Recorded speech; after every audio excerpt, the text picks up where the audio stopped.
Alright guys, this is going to be an update on the breeding season. You'll notice I'm in the racing loft right now, obviously. Just finished cleaning. It's about 50 degrees outside today, finally, for the first time in, I want to say, maybe 3 or 4 weeks. Everything's been frozen here. It's been really cold. So I'm going to take advantage of this and get the old birds out right now. And then we will jump on over to the breeding loft and I will explain the disastrous breeding season that I got started with. So let's get these birds out right now and we'll jump on over there.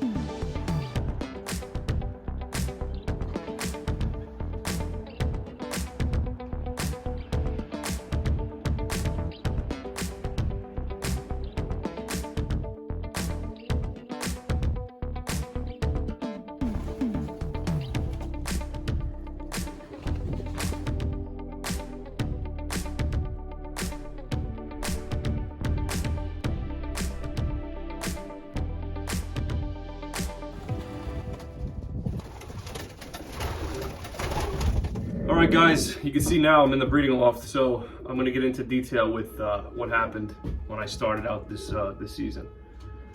So I paired the birds up a lot earlier than I usually do, which is my advantage now, looking back. I paired them up early December, sometime before Christmas. Usually I don't do that. Usually I pair up. Past couple seasons I've been pairing up Christmas Eve, New Year's Eve.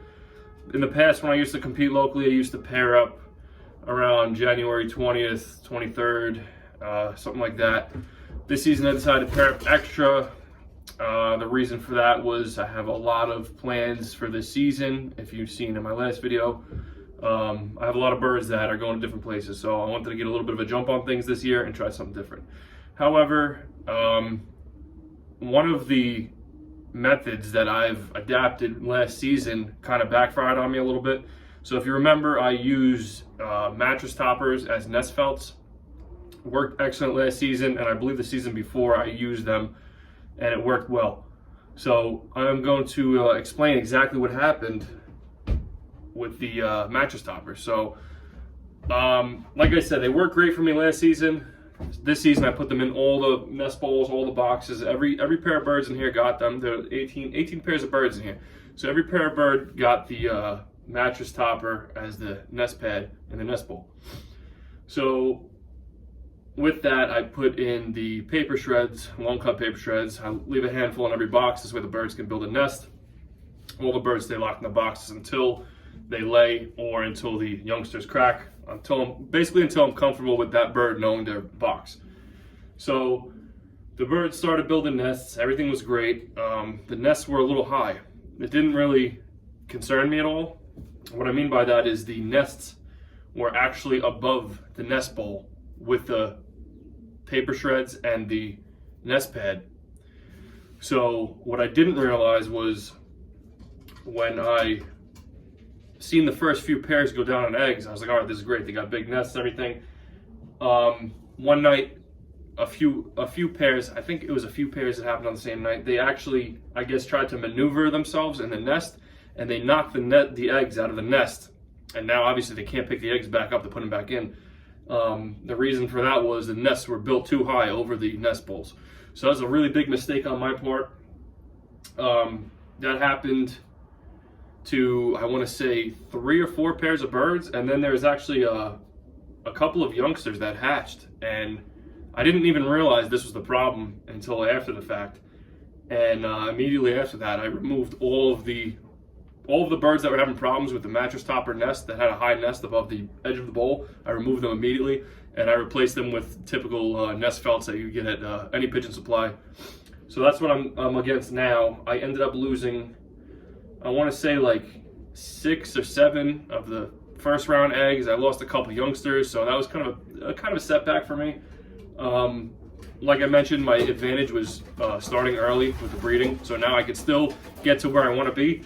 as far as putting out a number of birds, but it really kind of set me back a lot because I would have had a decent round of youngsters. I probably would have had about, I want to say a good 15 to 20 with the pairs I had originally paired up before I had 18 pairs here. I only ended up with about 6. And yeah, kind of was a bit of a setback. So I figured I'd talk about that a little bit. That's the reason that I haven't been making any content related to breeding recently, due to that, because there's really not been much going on until now. Finally starting to get youngsters, a lot more youngsters. Like I mentioned, I have 6 that a couple of birds are already sent out. They're not even here anymore. Later on in the season, we'll talk about that, where those birds are going, and my plans for that. But I have a lot of one loft plans this season, so I have 18 pairs of birds here, and I would like to test everything at least 2 rounds. Another mistake I made was a lot of these matings are new. I switched around a lot of pairs. I guess it wouldn't be as much of a mistake on the birds' part as it's my part, because they get used to being with their mates from last season, and then I switched them up, so it kind of confused them. So I can't blame them for that. But I can say this season, all the pairs are going to stay the same, and next season they're going to stay exactly the same as well, because I pretty much have what I want for this family of birds. In order for me to test them out properly, I'm going to need to at least get another season out of them to see if these birds are actually, good as far as these matings go.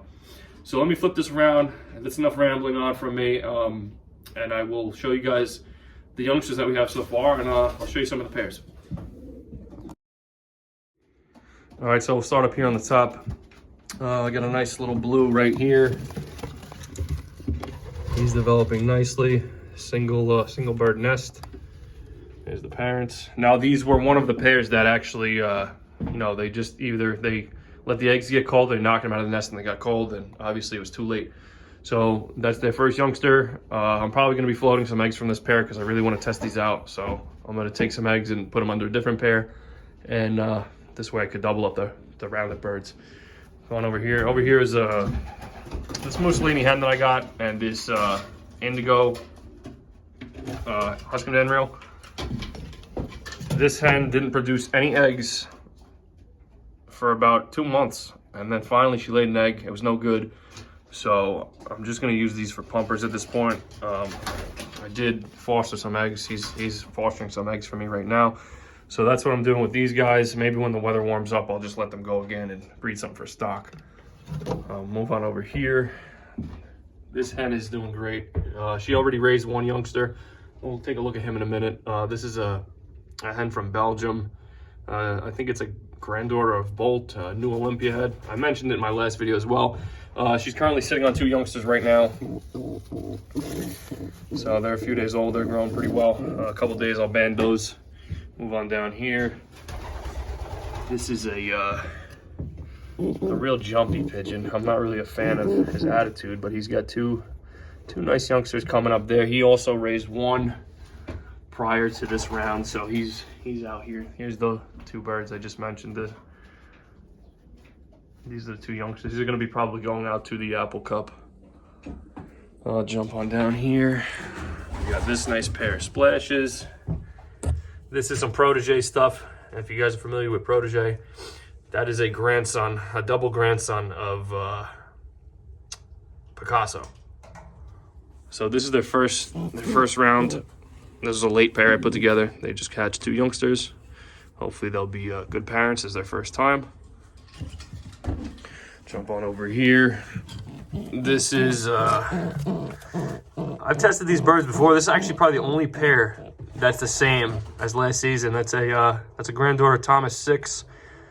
A whole bunch of other Gannett birds. There's too many for me to mention right now. And that is a Leo Herman's Porsche 911 cross. There's 2 eggs under there. I did raise 1 youngster from them, which is not here. That bird's already been sent out. Moving up here, we got some Wolverine stuff. They have 1 youngster. This is another pair that actually, this was one of the youngsters that got knocked out of the nest at about 1 day old, and it didn't make it. It was too cold out. So they started again. They got their youngster right there. He's growing pretty well. Moving on over here. Let's see, down the bottom. This is my Husky Van Reel hen.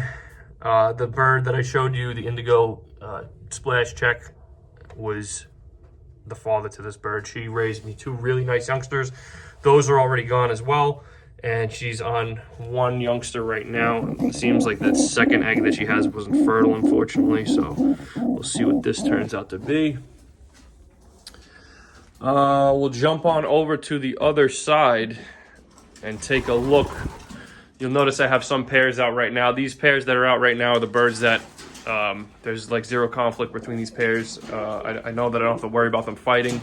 And usually the pairs that have youngsters that are a few days old, I always leave them out all the time. This way they have access to the grit and water and a little bit of free space for themselves. Even though they have grit and water and feed inside their boxes, I still like to have them out. This way they can get a little break from the youngsters. So usually if you see my last video, I'll switch them. I'll lock these pairs up later on, then I'll let out 2 more pairs. But mainly priority is the birds that have youngsters in the nest right now. All right, so we're here in the second section. We'll start from the corner up here. This is a pair of grizzles I put together. If you've seen the first update video, this was not the hen that I had made with the cock that's in here, because apparently she wasn't able to lay eggs, so I didn't want to waste any time. This is my original line of grizzles. This bird actually completed the Florida Pigeon Derby all the way up to the 411-mile race. These are more of long distance birds, so they really didn't have much of a shot there, in my opinion. So what I did was I added some speed to the blood. So this hen is mated to a grandson of Best Kittle, and he is right here. This bird is from Andreas Draper in Germany, so hopefully these produce something nice. He's got the speed, she's got the long distance genetics, and they have 2 youngsters in the nest. So I'm pretty excited to see how these turn out. I'll be banding those in a couple days. I'll jump on here. This pair is new to me. This is a new endeavor that I'm jumping into. I don't know too much about this bloodline of birds, but we're gonna test them out and see. This is their first set of eggs. This bird was pretty young when I got it. I thought it was a hen, but it actually turned out to be a cock, so I grabbed this hen. Really nice pair of birds. I'm pretty excited to see what happens. So move on down to the bottom here. This is some ironclad blood with the Jansen hen that I have, white flight. This guy's really aggressive. He's really crazy. But his youngsters I banded the other day. He's a really good dad. This is his first time being a dad, so I guess he's very high alert.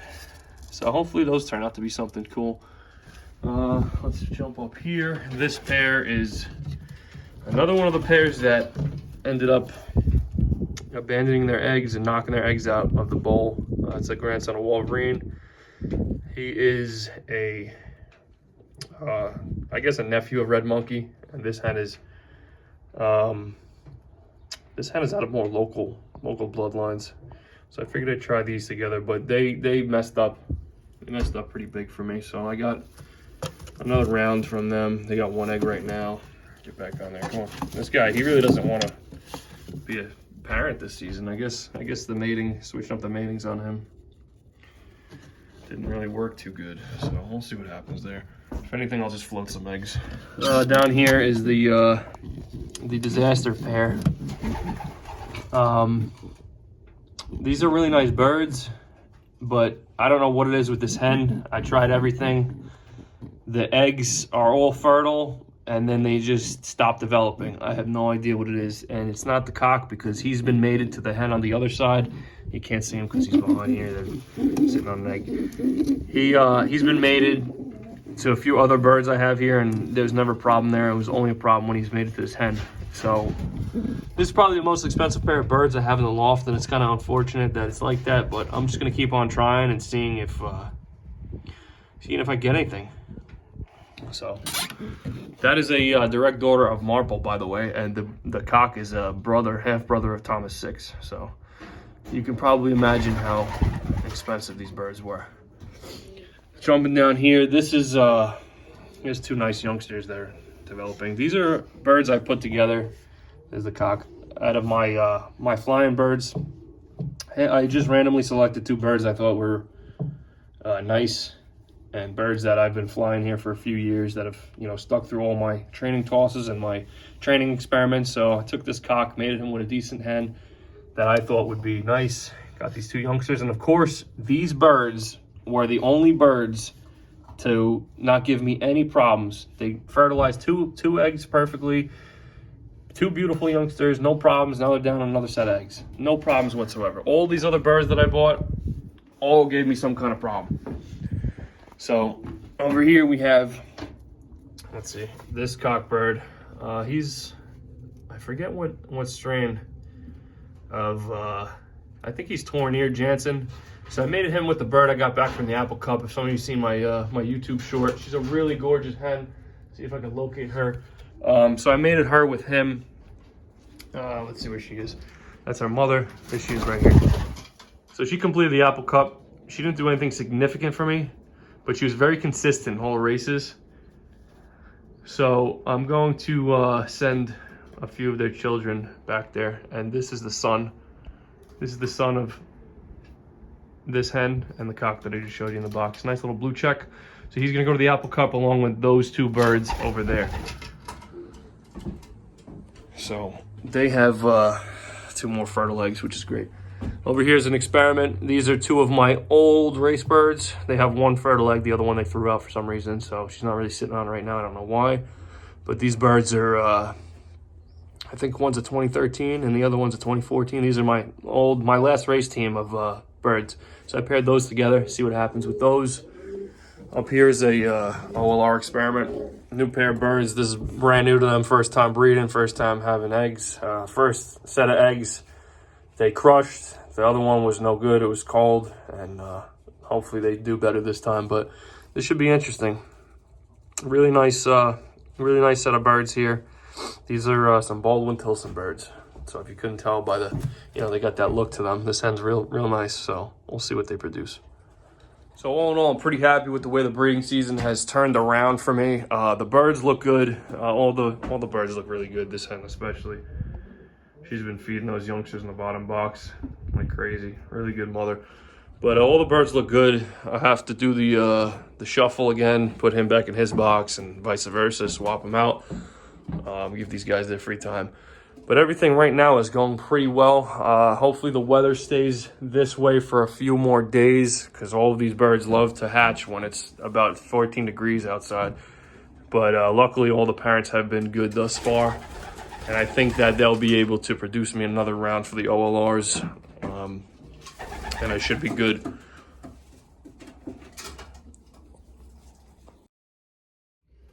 So to conclude this, did I learn something? Yes. There's a lot of trial and error in this, what I've been doing lately in the past couple seasons, trying new things out with the birds. Will I go back to those nest pads? Probably not, because I don't need that to happen again. I'll just stick with the regular generic nest pads and change them out every round of youngsters. But that's probably going to wrap this up. That's what happened with the breeding season so far. Hopefully, you know, it looks like everything's going to turn around now. And I will be exactly where I want to be with numbers of pigeons in different places. So with that being said, I hope you guys enjoyed the video. Please stay tuned, because I will be posting some more updates. I'll be posting some more videos. I got a lot of different races and different places these birds are going to go to, as well as some local places that we're not going to get into just yet. But I will keep everybody informed with that. And it's going to be a really big season for me. And hopefully everything goes smooth, and I hope that everybody else is having a great breeding season as well. Hopefully you guys didn't have as many casualties as I did so far, but it's all in the pigeon sport. You know, you live and you learn. I've been doing this for a long time, but these little things like this, it can happen to anybody. So with that being said, I hope you guys enjoyed this one.